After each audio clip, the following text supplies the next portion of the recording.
El Señor esté con ustedes.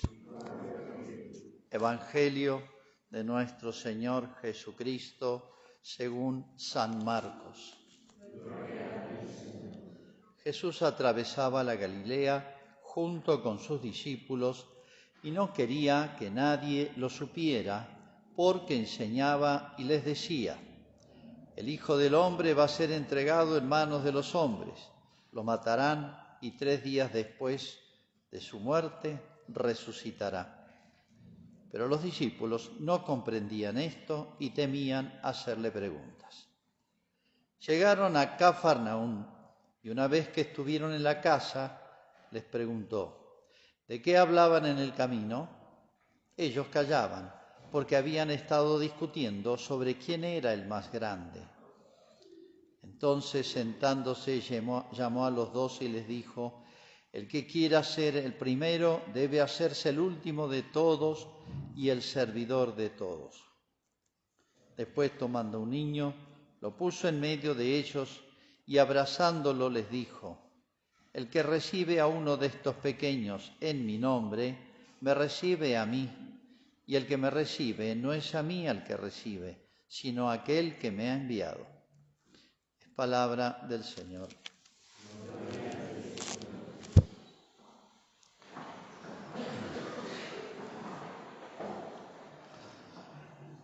Cuenta Santa Teresa que una vez se enteró, ella tenía gracias especiales, ¿no? Se enteró de un sacerdote que había sido provincial, que había sido un prelado, había tenido autoridad durante 20 años y murió, hombre de grandes virtudes, dijo Santa Teresa. Pero cuando me enteré que murió, dice, me apresuré a rezar por él, porque temí por su salvación, porque había tenido a cargo muchas almas. Santa Teresa. Fíjense la lucidez de esta mujer, de ver qué responsabilidad es haber tenido un cargo de prelado, de autoridad, como lo tiene un obispo, ¿no? Había sido provincial durante muchos años a cargo de muchas almas, muchas personas. Bueno, este tema de, por así decir, de la autoridad que viene de Dios, porque Dios ha hecho la sociedad, es como un cuerpo. Hay una cabeza, los pies, los brazos, el corazón, todos distintos los miembros. La comparación de San Pablo. No es un ideal humano la igualdad de todos somos iguales, no. Lo bueno es que seamos distintos y complementarios, ¿no? Si todo fuera corazón, todo fuera hígado, imagínense. Bueno, esto lo dice San Pablo también, aplicándolo a la sociedad y aplicándolo a la Iglesia, ¿no? Pero acá, fíjense, Jesús, acá se suscita una discusión. San Mateo cuenta un detalle. Los 3, Mateo, Marcos y Lucas, cuentan el mismo episodio, pero un detalle. Dice San Mateo que llegaron a la casa, era la casa de Pedro esa, ¿no? Llegaron a la casa. Pedro le prestaba la casa. Y dice que le preguntaron a Jesús cuál era el más grande. En el San Marcos dice que venían discutiendo. Las dos cosas se complementan. Venían discutiendo quién era el más importante de los 12 y cuál era la jerarquía. ¿Por qué se viene planteando esto? Porque han pasado 3 episodios nuevos que los han, no digo desconcertado, pero los han hecho plantearse este tema. El primero, hace poquito, días, que Pedro ha sido elegido jefe. Tú eres Pedro, la piedra, sobre esta piedra edificaré mi iglesia, etc. Lo cuenta todo en detalle San Mateo. O sea, ha sido elegido papa, digamos, aunque todavía no tomó posesión. Va a tomar posesión después que Cristo no esté. Bueno, ya hay una primacía, que ya era un líder natural Pedro. Bueno. Segundo lugar, la transfiguración. Jesús se llevó a un cerro, ¿se acuerdan? 3, Pedro, Santiago y Juan. No dijo a qué, los apóstoles no sabían a qué. Y cuando bajaron, que ocurrió ese suceso extraordinario arriba, Jesús dice: no digan nada a nadie hasta que yo resucite. De manera que bajaron, obviamente los compañeros han dicho, che, ¿qué pasó arriba? Volvieron transformados, distintos. Nada, no podemos hablar. Algo para... Bueno, este misterio se presta a que hagan 1000 conjeturas. Bueno, llevó a Pedro, Santiago y Juan. Hay 3 acá destacados. Y hace poquitos, horas casi, se le acercó el cobrador de impuestos del templo. El templo tenía un impuesto para los judíos que pagaban de 20 años en adelante. Y le viene a pedir el impuesto de Pedro y de Jesús. ¿Tu jefe no paga impuestos? Y Pedro dice, no, sí. Y le dice a Jesús, ¿sí pagamos o no pagamos este mes? Y Jesús le dice, tira el anzuelo, saca un pescado, abrirle la boca y vas a encontrar justo el dinero para lo que corresponde al impuesto tuyo y mío. Hizo San Pedro eso y justo, habían 4 didracmas, el valor que era lo que se pagaba. Curioso porque acá los 2 que pagan impuestos son Jesús y Pedro. Este impuesto obligaba desde los 20 años. No se sabe qué significa. Puede ser que los demás apóstoles eran menores de 20. No sería extraño. Jesús dirigía un equipo de sub-20, digamos, en términos modernos. Puede ser. Pedro era el único que se sabe que era casado, por ejemplo. Bueno, no interesa la edad, pero interesa que Pedro paga por vos y por mí, por los 2. De nuevo, Pedro es destacado. Bueno, o sea, el tema saltó. Y lo venían discutiendo mal, encarando mal los apóstoles. Por eso Jesús, que se entera de todo, no hacía falta que le preguntaran quién es el mayor en el reino de los cielos. No saben bien qué es el reino de los cielos, los apóstoles todavía. Pero le preguntan así, no acá ahora, sino en ese reino que no saben lo que va a ser ni cuándo va a empezar. Pensaban que era que después que resucitara Jesús. Pero bueno, ese es el tema. Fíjense que Jesús anuncia por segunda vez la pasión. El Hijo del Hombre va a ser entregado en manos de los hombres, lo matarán y resucitará. Y justo ahí es cuando discuten quién es el más grande. Y Jesús le da una lección extraordinaria. Les dice, vengan para acá. Dice, ellos callaban, dice, sentándose, llamó y les dijo, el que quiera ser el primero debe hacerse el último de todos y el servidor de todos. Hay en 2 palabras, el último de todos y el servidor de todos, en 2 palabras está explicado un tratado completo de espiritualidad, de vida moral, de vida pública, social, que ya voy a explicar, en 2 palabras. En la tradición cristiana, se puede decir, estas palabras son como 2 semillas que han sido después desarrolladas y muy importante en la concepción cristiana de la autoridad. Vamos a ver. Fíjense que Jesús es el que más autoridad tiene. En el orden político, es el más grande de todos. Jesús está por encima de los presidentes, gobernadores, reyes, emperadores, bueno, todas las autoridades que hay en el mundo, porque es Rey de Reyes y Señor de los Señores, Cristo. O sea, en el orden político, la autoridad de todas las autoridades que existen en el mundo es Jesús. Por ahí nos suena raro esto ahora, no debiera ser así, como diciendo, en general está esta mentalidad, no mezclemos religión y política. Miren, en el orden político Jesús es el número 1, Rey de Reyes y Señor de los Señores. Lo que pasa es que Él quiere que, vamos a ver cómo, tiene sus ministros. Jesús en el orden religioso, en la iglesia, digamos, es el jefe de todos, el sumo sacerdote. Está por encima de todos los sacerdotes, los obispos y los papas. Claro, todos participamos, somos como ministros de Él, instrumentos de Él. Como los gobernantes tienen que ser instrumentos de Cristo Rey. De 2 maneras. Entonces, en los 2 órdenes, Cristo es lo máximo. Siendo lo máximo en todos los órdenes, es más, en el universo. Él gobierna el universo. Mucho más que todo eso. Pero bueno, dejémosle esos 2 títulos nomás. Sumo sacerdote y Rey de Reyes y Señor de los Señores. siendo lo que es, no se sentó en un trono despóticamente a hacer lo que se le diera la gana. Fíjense, el Hijo del Hombre va a ser entregado en manos de los hombres, lo matarán, o sea, más humillación que esta,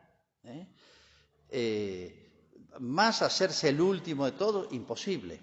Se rebajó hasta, no solamente en la encarnación, sino incluso a la muerte, y la peor muerte, que era la muerte de cruz. Estoy citando literalmente a San Pablo. Entonces, el Rey de Reyes, el sumo sacerdote, el jefe máximo de todo el cosmos, se humilla tanto. Y fíjense por otro lado, y el servidor de todos, dice Cristo. El servicio más grande a la humanidad, y repito, para que se entienda, al universo, al cosmos, lo hace Jesús. Nadie puede tener un título más alto que Jesús, de decir, el que más bien ha hecho a la humanidad, al universo, a todo, es Jesús, ¿no? En todos los órdenes, bueno.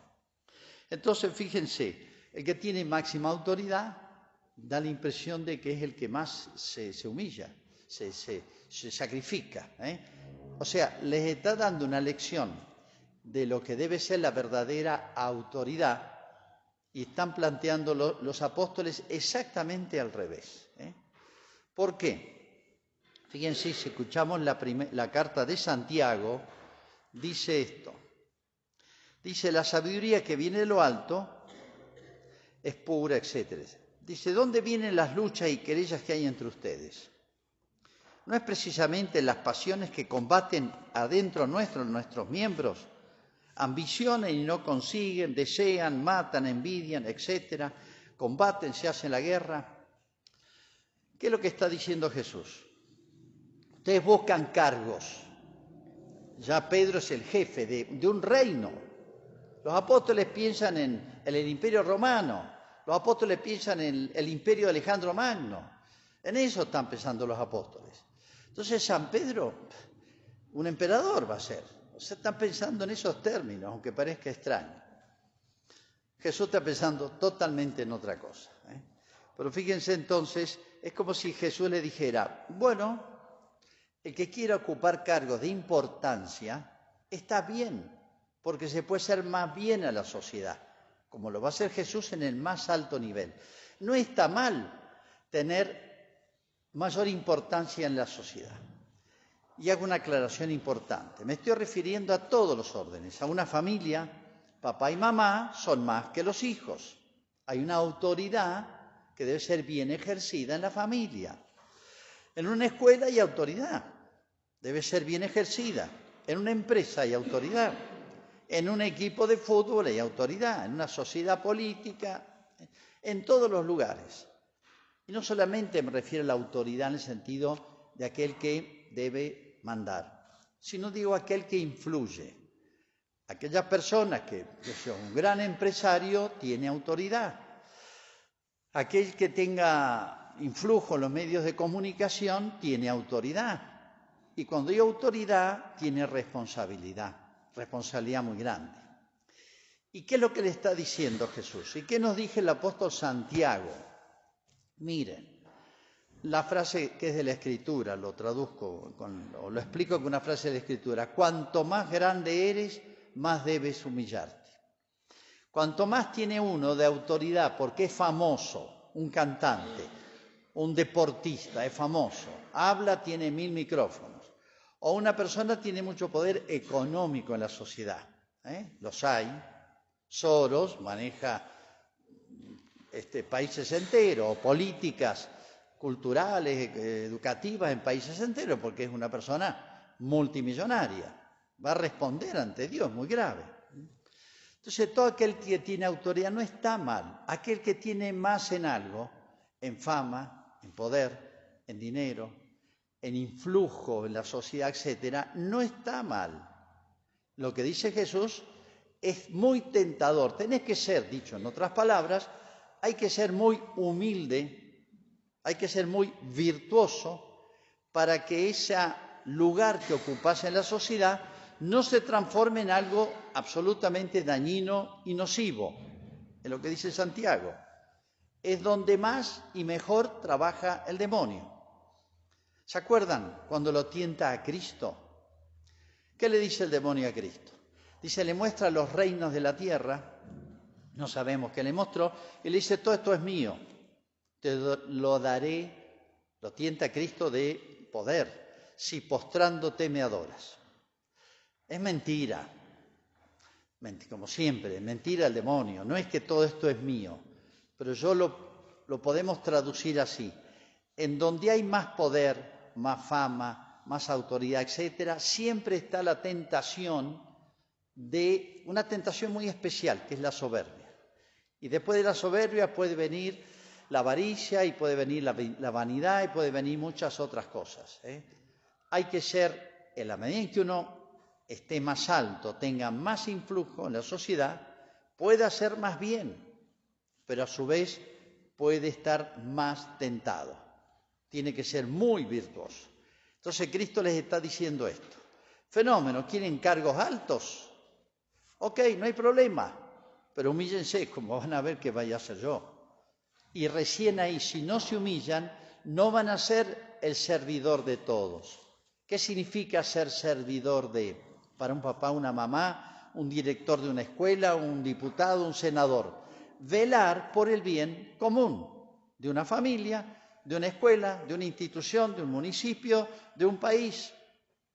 ¿Qué significa servir a? Hacer el bien. Se puede hacer el bien cuanto desde más arriba se hace, es más universal, es más divino, pero hay más responsabilidad y hay más peligros, Se puede hacer más bien, pero es más peligroso.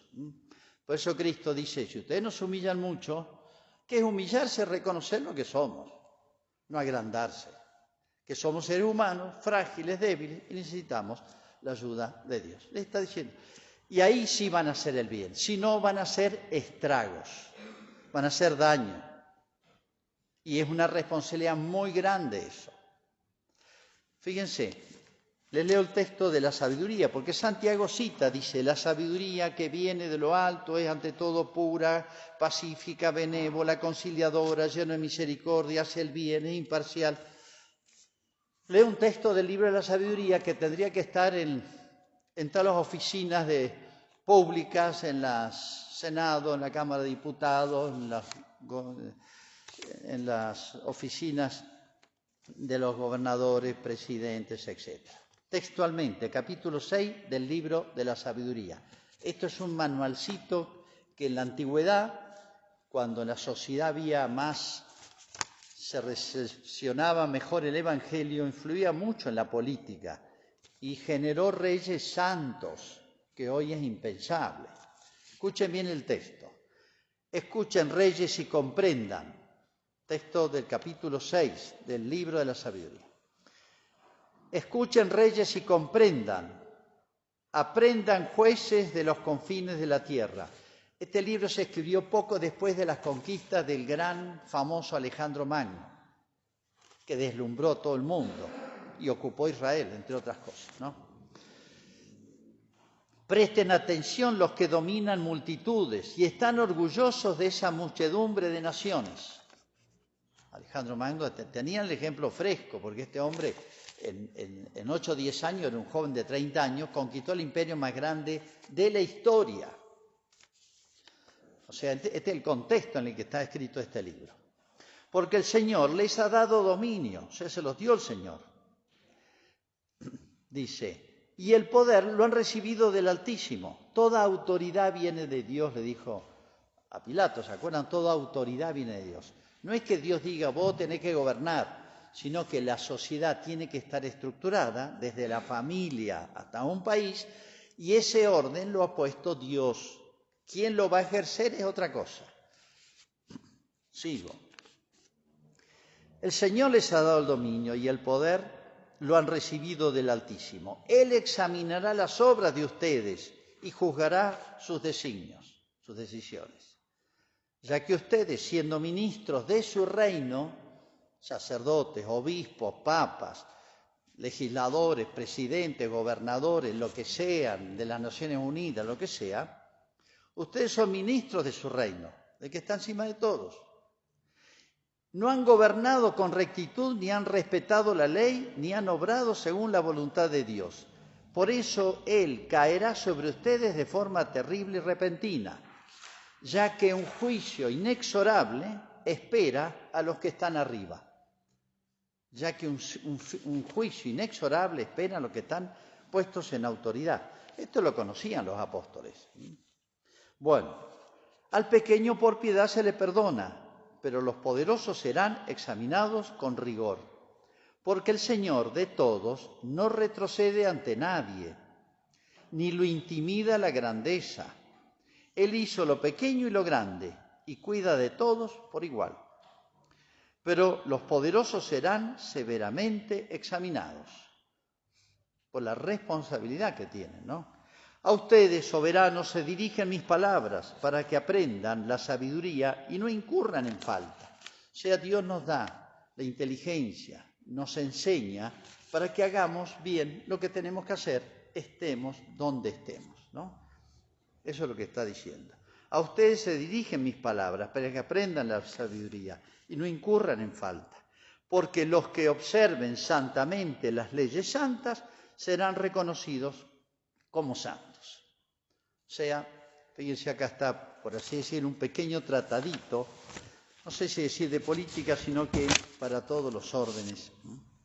Bien, cuando falla esto, el que tiene más influjo, autoridad, poder, repito, desde la familia, de lo más pequeño, lo más alto, los grandes del mundo, etcétera, que bueno, cada vez se siente más que el mundo está gobernado por grupos que nosotros desconocemos. Bueno, fíjense los males que vienen en la sociedad, porque ya no se busca el bien común, como dice Jesús, ya no nos ponemos al servicio de, sino ponemos la gente al servicio de uno. Pero como uno solo no puede sobrevivir, empiezan las bandas, los lobbies, empiezan las mafias, en todos lados, no solamente, hasta en los equipos de fútbol. Cuando empezaron estos deportes en nuestro país, eran fútbol de barrio, de pueblitos, etcétera. Pero hoy se ha convertido en ¿qué? Uno sabe todo lo que hay detrás de ese partidito de fútbol que nos gusta. Hay mafias que manejan desde los estacionamientos, a veces influyen hasta decisiones arbitrales. Bueno, no digo en los sindicatos, son mafias, todos lo sabemos, ellos también. En el orden político, en la iglesia, hay mafias, hay lobbies, sí. En el Vaticano, sí. Este Papa dice, hablando al principio, dice, hay un lobby gay en el Vaticano. Trató de eliminarlo. Pablo VI tuvo que mandar a hacer una investigación. Yo conocí al investigador en Roma por la infiltración de la masonería en los cardenales de la iglesia. Fue público y alcanzó a echar a uno. Y otro se peleó con Juan Pablo I y después de eso murió de un paro cardíaco. Bien, humano es esto, es humano, o sea, nada nos extraña de esto. Todos los efectos que describe acá Santiago en la carta pueden afectar a todos.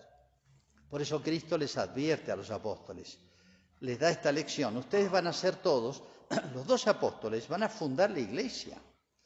Van a ser un reino más grande que el de Alejandro y el emperador romano en el orden espiritual. Porque es la iglesia más grande en el espacio, porque es universal, y más grande en el tiempo, porque llevamos 2000 años y los fundadores nuestros es Cristo. ¿Y Cristo con quién? Con los 12 apóstoles. Fíjense la autoridad que les iba a dar Jesús. Y por eso lo estaba preparando con mucha responsabilidad, ¿no? Entonces, esto es la visión cristiana de la realidad. No se trata de igualar a todo, porque no es posible, no existe, ni es viable. Es bueno que haya diferencias, es bueno que haya cabeza, pies, corazón, etcétera, manos. Pero bueno, cada uno haga de la mejor manera lo suyo. Pero hay un remedio para hacerlo bien, y es la humildad, son las virtudes. La humildad es el antídoto, es el remedio contra el mal más demoledor que tenemos, que es el amor de sí en la soberbia, la vanagloria, la búsqueda de nosotros mismos. Estemos donde estemos.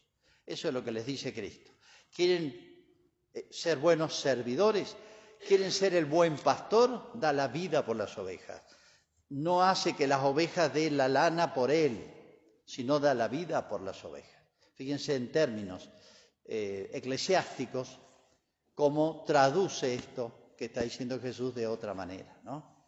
Y es lo que hizo él, teniendo autoridad en todos los órdenes, en todo el universo, la conducta que tuvo, como diciendo, quieren hacer el bien, así se hace. Nos alegra porque uno dice, qué bien puede hacer un buen papá y una buena mamá en toda la familia y en otros. Uno conoce tantos buenos padres, podría citar santos en este sentido. Cuánto bien puede ser un buen director de una escuela, un buen ministro, qué bien puede hacer un buen legislador, un buen empresario. Uno los ha conocido todos, qué bien puede hacer, ¿no? Y uno pone un caso muy nuestro, desconocido, debiera conocerse desde la primaria. Isabel la Católica, mujer extraordinaria. En América le debe lo bueno que tenemos y nos queda a una mujer, a una persona, santa mujer. No solamente en América, sino en Europa. Ella frenó males de Europa, pero bueno, tendría que ya estar canonizada. Fíjense, una mujer que cumplió con el Evangelio, bien, el bien que se puede hacer. Así que aquel que tenga más de algo, que se alegre, pero tenga cuidado, que es donde más cosecha el otro. ¿Por qué? Y bueno, es un lugar donde hay más tentaciones, ¿no? Y donde trabaja de una mejor manera. Termino con esta historia real de Fátima. Cuando la Virgen se aparece a los chicos, Portugal era un país aniquilado. Era un país muy cristiano, se fue degradando por meter malas ideas. El siglo XX empezó con no sé cuántos gobiernos iban asesinando unos a otros, guerras civiles, Primera Guerra Mundial. Bueno, era un desastre económico, político, social. Bueno, un país aniquilado. El socialismo, el anarquismo. En ese momento aparece la Virgen en Fátima. Por eso la Iglesia no quiso apoyar Fátima, porque el gobierno había expulsado las órdenes religiosas, los obispos, quería aniquilar la Iglesia. Entonces, ¿qué decían? Los católicos han inventado Fátima, la aparición, para recuperar presencia en Portugal. Los estamos liquidando, pero con eso ahora viene Dios y la Virgen le da un respaldo del cielo. Esa es la hipótesis que manejó el gobierno. Esto es todo mentira. Por eso los obispos no la apoyaron a Fátima. Mucho después la apoyaron. Tenían prohibido a los sacerdotes ir. Los chicos quedaron solos. Hasta los papás tenían miedo. Bueno, en pocos años, por yo diría, sí, un milagro, Portugal era un desastre. Había un profesor que era brillante de economía social, se llama Oliveira Salazar, para resolver económicamente el problema portugués. Le dice, bueno, hágase cargo de las finanzas. Ok, lo resolvió. Le dieron otro ministerio, otro. Fue primer ministro de Portugal. Un hombre brillante, extraordinario, buen cristiano, había sido seminarista, había estudiado filosofía, teología, era brillante en su... 40 años gobernó Portugal y cambió absolutamente Portugal, cambió totalmente la historia. El cardenal primado de Portugal, 10 años después que más o menos que está este hombre, Oliveira Salazar, dice, si tuviera que explicar qué pasó en Portugal en estos años, tengo una sola palabra, milagro. ¿Y a quién se debía? A Fátima. Y la Virgen le dice a Lucía, lo que ha pasado en Portugal, que he hecho yo en Portugal, este milagro humano, con este hombre extraordinario, gran gobernante, es como una muestra de lo que puedo hacer en el mundo si realmente el mundo se convierte, si realmente seguimos las directivas del Evangelio, que no son solamente una receta para el cielo, sino para mejorar las cosas de la tierra.